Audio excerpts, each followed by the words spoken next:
Main Street. What's that good for?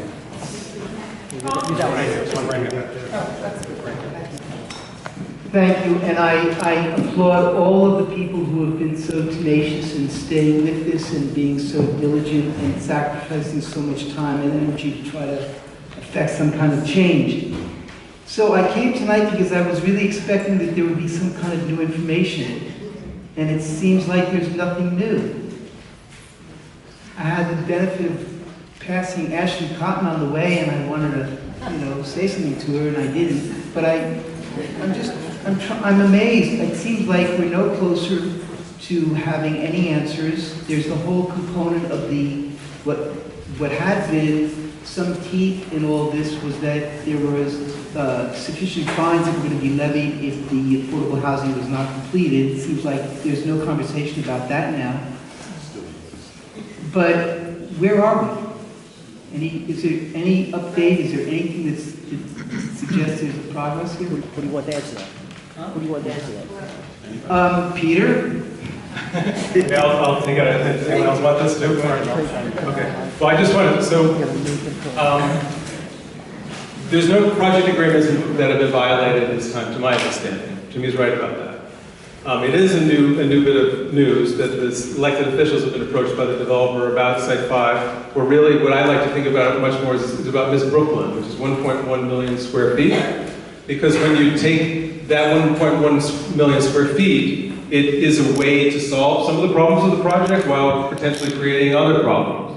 Because if you're after the construction timetable for the affordable housing, and we should say that we reached out to multiple affordable housing and Fifth Avenue Committee, Impact Brooklyn, to be part of the panel, but they were unable to come. The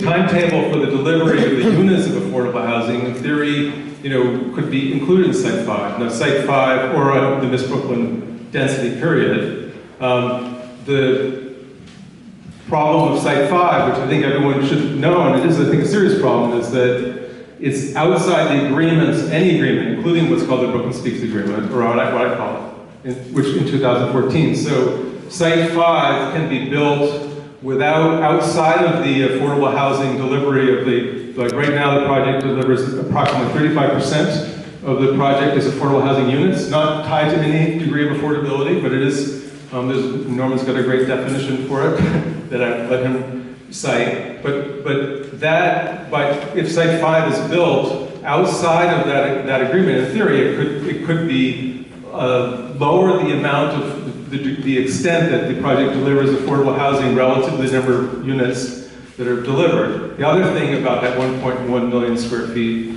just looked at in a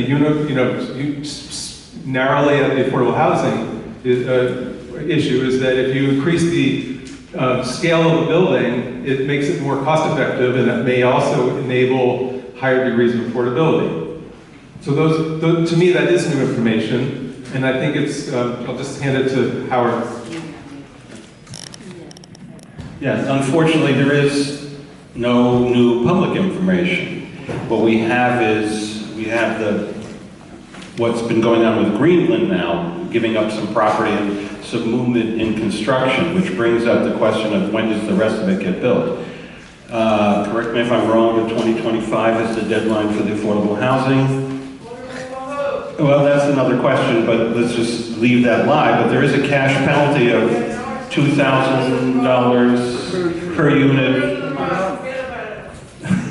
Thank you. But there is a cash penalty there that's written, and that date is looming. So the two things that brought this up, obviously the Amazon deal and the way that was handled, brought up once again, what's happening at Atlantic Yards, and for a little bit of time while the Amazon mess was happening, there was a leverage of saying, oh, you people in Long Island City, you're going to go for this?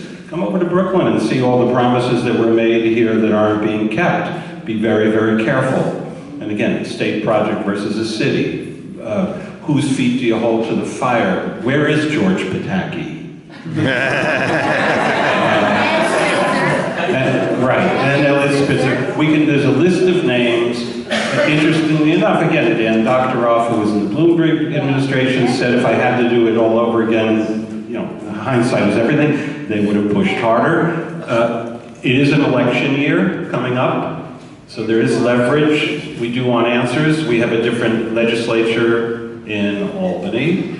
Then maybe there are people willing to listen. The rent regulations that were just instated may give us some perspective. So again, everybody who's here, it's a long road.